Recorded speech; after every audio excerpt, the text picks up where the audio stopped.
कैसे हैं आप लोग। बहुत बहुत स्वागत है आपका हमारे YouTube चैनल स्टडी मित्र में। फ्रेंड्स, जैसा कि आप सभी को पता है कि हमारे इस चैनल पे व्याकरण की पढ़ाई हो रही है। पूरा का पूरा व्याकरण कवर करवाया जा रहा है। अगर आप हमारे चैनल पर नए बने हैं तो जल्दी से हमारे चैनल से जुड़ जाइए और बेल आइकन को प्रेस कर दीजिए। सब्सक्राइब कर ले हमारे चैनल को, ठीक है। तो चलिए, आज के व्याकरण के इस टॉपिक में हम लोग पढ़ेंगे अलंकार। वैसे अलंकार बहुत लोगों को समझना थोड़ा मुश्किल लगता है, पर मैं पूरी कोशिश की हूँ कि इसके बाद अलंकार समझना आप लोगों के लिए बहुत ही आसान होगा। तो स्टार्ट करते हैं। अलंकार अलंकार जो है दो शब्दों से मिलकर बना है, अलम जोर कार, ठीक है। सबसे पहले तो हम लोग अलंकार का मीनिंग समझते कि अलंकार है क्या। अलंकार का मतलब जो होता है, इसका शाब्दिक अर्थ होता है आभूषण। आभूषण या कहें कि गहना, जो गहना हम लोग धारण करते हैं, हम लोग पहनते हैं। और अलंकार जो है दो शब्दों से मिलकर बना है, अलम जोर कार। अलम का अर्थ होता है शोभा तथा कार का अर्थ होता है करने वाला।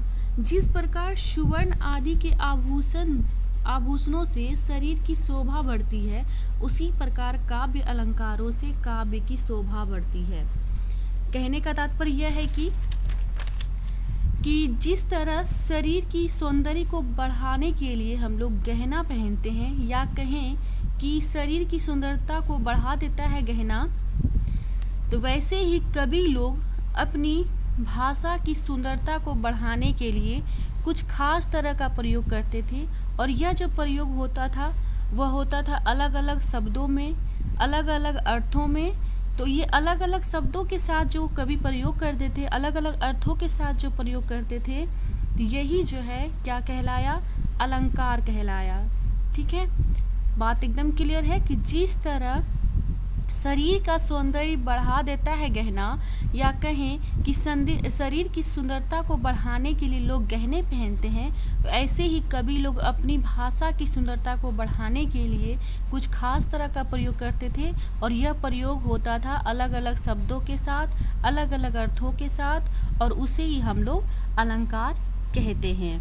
अलंकार के बारे में, अलंकार संप्रदाय के प्रतिष्ठापक आचार्य दंडी के शब्दों में एक थोड़ा सा उदाहरण है, काव्य शोभा कारण धर्मान अलंकार प्रचते। काव्य की शोभा कारक धर्म ही अलंकार कहलाते हैं, ये उनका मानना था। अब अलंकार के बारे में थोड़ी सी हिस्ट्री जान लेते हैं कि साहित्य में अलंकारों का प्रयोग जो है हमारे आदि ग्रंथ ऋग्वेद से ही शुरू माना जाता है। आदि ग्रंथ जो है ऋग्वेद, उससे ही शुरू माना जाता है। विवेचन की दृष्टि से अलंकारों का सर्वप्रथम जो है ईसा पूर्व शताब्दी में आचार्य भरत मुनि के द्वारा सबचरित नाट्य शास्त्र रचना में किया गया था। इनके द्वारा जो निम्नलिखित 4 अलंकार स्वीकार किए गए थे, और वह कौन कौन था, तो वह था उपमा, रूपक, दीपक, यमक। और 6ठी शताब्दी में क्या हुआ, आचार्य भामा के द्वारा अलंकार संप्रदाय की स्थापना की गई थी। और इन्होंने स्वचरित काव्य अलंकार रचना में कुल 38 प्रकार के अलंकारों का विवेचन किया था। और इनके बाद जो है आचार्य दंडी आए, वामन आए, ठीक है, उद्भट आए, और इन लोगों के द्वारा जो है 52 अलंकारों का विवेचन किया गया। तो ये था अलंकार के बारे में थोड़ी सी हिस्ट्री। चलिए आगे बढ़ते हैं। अब अलंकार के प्रकार को हम लोग पढ़ेंगे। तो अलंकार जो है 3 प्रकार के होते हैं, शब्दालंकार, अर्थालंकार, उभयालंकार। कहीं कहीं आपको ये 2 ही अलंकार मिलेंगे, शब्दालंकार और अर्थालंकार। उभयालंकार के बारे में कोई जिक्र नहीं है। और कहीं कहीं आपको उभयालंकार की जगह पे आपको मिलेगा पाश्चात्य अलंकार देखने को, ठीक है। तो देखिए, शब्दालंकार, अर्थालंकार। शब्दालंकार में क्या हुआ था, शब्दों की सुंदरता पे काम हुआ था। वैसे शब्दालंकार, अर्थालंकार की और उभयालंकार की परिभाषाएं आप देखेंगे तो अलग अलग किताबों में आपको अलग अलग तरह की परिभाषाएं मिलेंगी। कुछ परिभाषाएं ऐसी मिलती हैं जो कि बिल्कुल समझ से परे होता है, बिल्कुल हम समझ नहीं पाते हैं। यहाँ पे थोड़ा सा आसान करने के लिए मैं ये परिभाषा बनाई हूँ आप लोगों के लिए। देखिए, शब्दालंकार। शब्दालंकार में क्या था, शब्दों की सुंदरता पे काम किया गया। कवि लोग क्या करते थे, शब्दों की सुंदरता बढ़ाने के लिए इस पे काम किए शब्दालंकार में। अर्थालंकार। अर्थालंकार में क्या हुआ था, अर्थों की सुंदरता को बढ़ाने के लिए काम किया गया, या फिर अर्थों की सुंदरता पे काम किया गया। उभयालंकार में क्या हुआ, शब्द और अर्थ दोनों पे काम किया गया। उभयालंकार में क्या है, दोनों का मिश्रण है, शब्द भी और अर्थ भी। ठीक है, दोनों में जो काम किया गया वही हो गया उभय अलंकार। वैसे आप देखेंगे तो ये 3 ही याद करने के लिए बस 3 ही शब्द हैं, शब्द अर्थ उभया। ठीक है, अब देखिए शब्दालंकार। तो शब्दालंकार जो है इसमें अनुप्रास अलंकार आता है। तो अनुप्रास अलंकार किसे कहते हैं? तो अनुप्रास अलंकार जो कहते हैं इसको कहते हैं कि व्यंजनों की आवर्ती, अर्थात किसी भी व्यंजन वर्णों की आवर्ती जिसमें होती है वह अनुप्रास अलंकार कहलाता है। नहीं समझे? अब देखिए, अनु का मतलब होता है क्या? छोटा, या होता है पीछे पीछे चलने वाला। तो सीधी सी बात है कि किसी भी व्यंजन की आवर्ती इसमें जो है बार बार होगी, है ना। कोई भी व्यंजन जो है एक दूसरे के पीछे चलता जाएगा। व्यंजनों की आवर्ती, बस इसमें ये ध्यान रखना है कि व्यंजनों की आवर्ती जो है इसमें बार बार होगी, चाहे वह 1 बार हो, 2 बार हो, 3 बार हो, 4 बार हो या 5 बार हो, है ना। अनुप्रास में क्या होता है? किसी भी व्यंजन की आवर्ती जो है या फिर कोई भी व्यंजन जो है इसमें बार बार आएगा या बार बार होगा, चाहे वो 1 बार हो, 2 बार हो, 3 बार हो, 4 बार हो या 5 बार हो, या फिर एक जैसा ही व्यंजन। ऐसा नहीं कि एक ही जैसा व्यंजन रहेगा, वो अलग अलग तरह के भी व्यंजन हो सकते हैं, लेकिन एक से ज़्यादा होंगे। अब उदाहरण देखते हैं। बंदहु गुरुपद पुदुम पुरागा, सुरचि सुबास सरस अनुरागा। यह तुलसी की पंक्ति है। अब देखिए यहाँ पे इस उदाहरण में कि व्यंजनों की आवर्ती आपको कहाँ कहाँ देखने को मिल रही है। तो पहला देखिए यहाँ पे प जो है यहाँ आया, प 3 बार मिला, हुआ ना व्यंजन की आवर्ती, है ना। उसी तरह अब देखिए यहाँ पे द यहाँ भी आया, यहाँ भी आया द, और द आया 2 बार आया, 3 बार आया प। अब देखिए स कहाँ है? 1 2 3। सुरचि सुबास सरस, तीनों में आया स आया। अब है र, तो र यहाँ भी आया, यहाँ भी आया, यहाँ भी आया, र भी आया। तो हम देखें कि इस प्रकार इसमें कि अनुप्रास में क्या हो रहा है? व्यंजनों की आवर्ती जो इसमें बार बार होगी, चाहे वह 2 बार हो, 3 बार हो, 4 बार हो या 5 बार हो। ठीक है, अब नेक्स्ट और उदाहरण देख लेते हैं किसका। और अब देखिए, चारु चंद्र की चंचल किरणें, चारु चंद्र की चंचल किरणें। अब इसमें देखिए च 1 बार आया, 2 बार आया, 3 बार आया, 3 बार आया च, यानी व्यंजनों की आवर्ती हो रही है। मैंने कहा भी कि एक से अधिक व्यंजन भी हो सकते हैं और एक ही व्यंजन जो है वो 3 बार, 4 बार, 5 बार भी आ सकते हैं। जैसे ही आएगा आप उसे झट से पहचान लीजिएगा कि यह जो है अनुप्रास अलंकार है। ठीक है, अब उसी तरह देखिए इसमें तरनी तनुजा तट तमाल तरवर बहु छाए। तरनी में भी त त त त त त त कितने बार आया?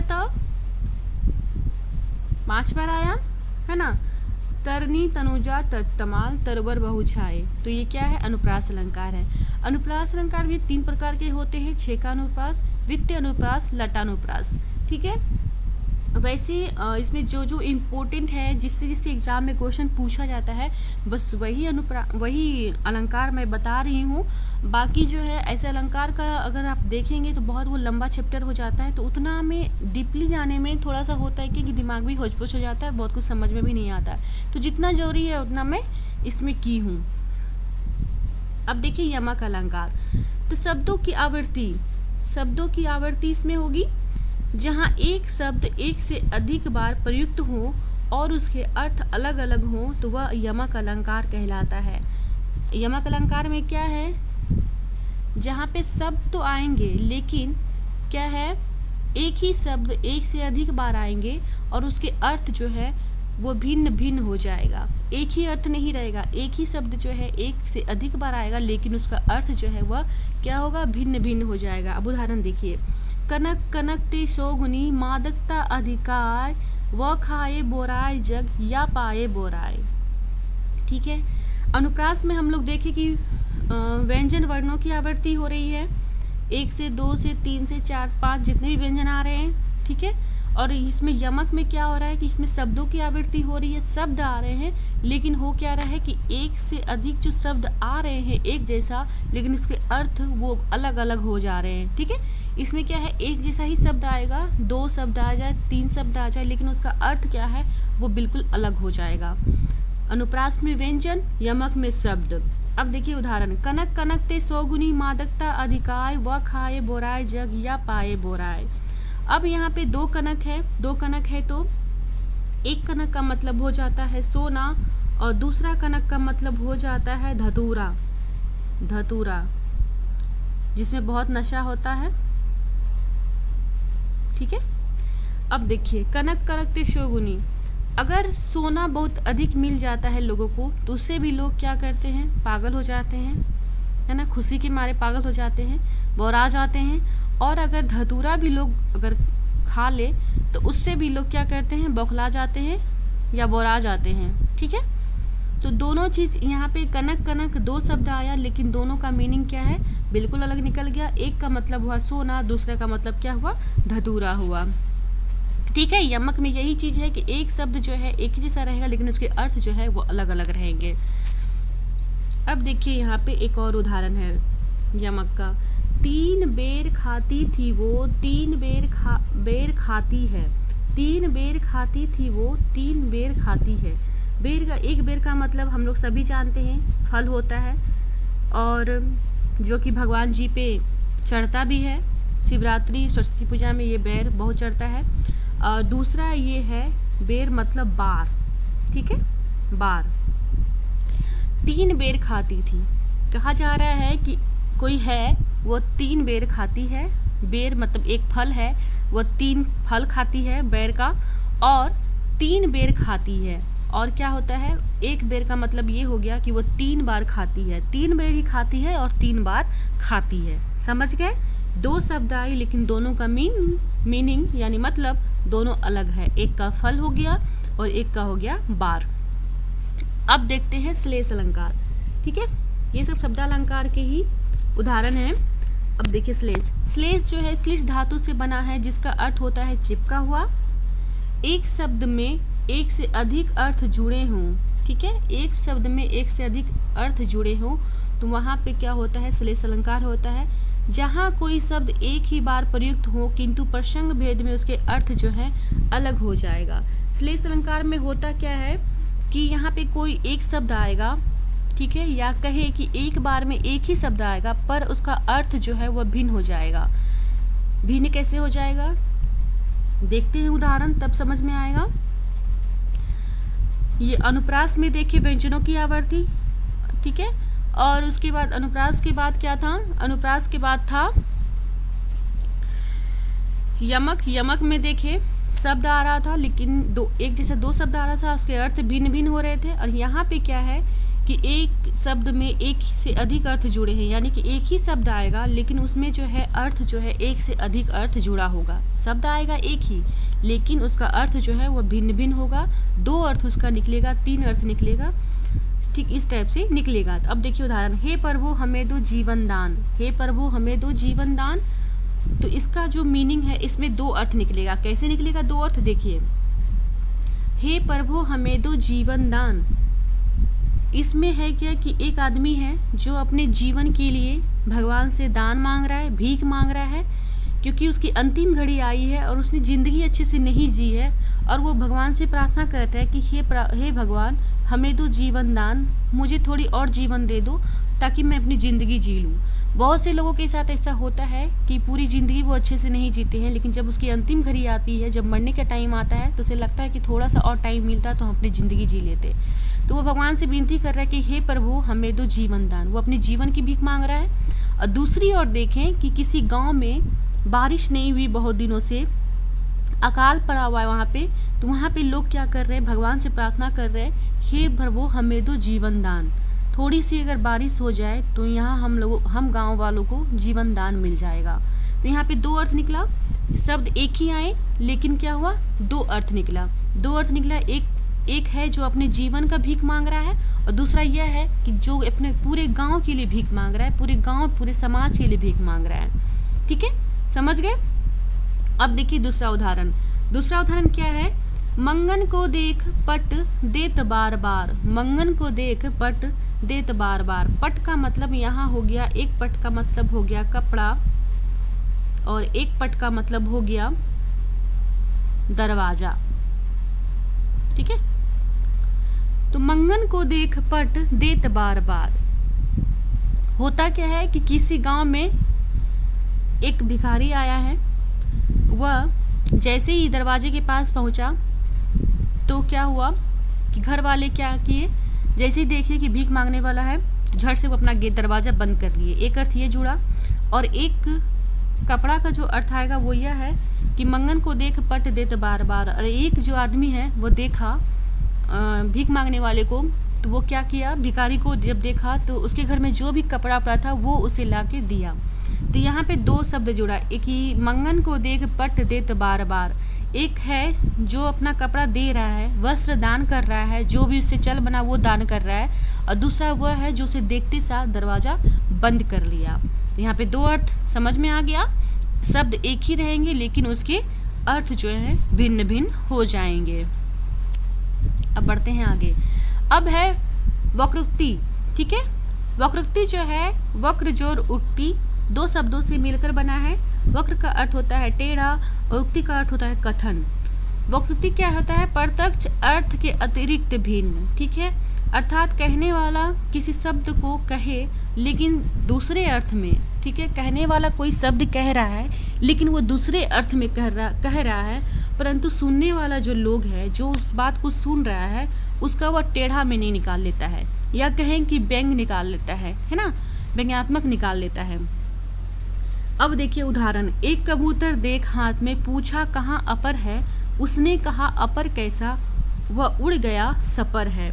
यहाँ पहली पंक्ति में देखिए जहांगीर ने दूसरे कबूतर के बारे में पूछने के लिए अपर शब्द का इस्तेमाल किया। एक हाथ में वो कबूतर देखा और दूसरे हाथ में कबूतर नहीं देखा, तो वह पूछा कि एक कबूतर देख हाथ में पूछा कहाँ अपर है। यहाँ वो कबूतर भी बोल सकता था लेकिन वो अपने शब्द में है ना, अपने शब्द में किसी दूसरा शब्द का इस्तेमाल किया। कबूतर की जगह पे अपर बोला, वो पहेली टाइप का बोला, अपर बोला। उसने कहा अपर कैसा, वह उड़ गया सपर है, तो वह उसका कुछ अलग मीनिंग निकाली। दूसरे शब्द में अपर का प्रयोग किया गया था, जबकि दूसरे पंक्ति में नूरजहां ने अपर का मतलब समझ लिया बिना पंख वाला, यानी कि उसे लगा कि वो कबूतर के बारे में नहीं बोल रहा है जहांगीर, यानी कि वो ऐसे अपर का मतलब वो समझ ली कि बिना पंख वाले के बारे में वो पूछ रहा है।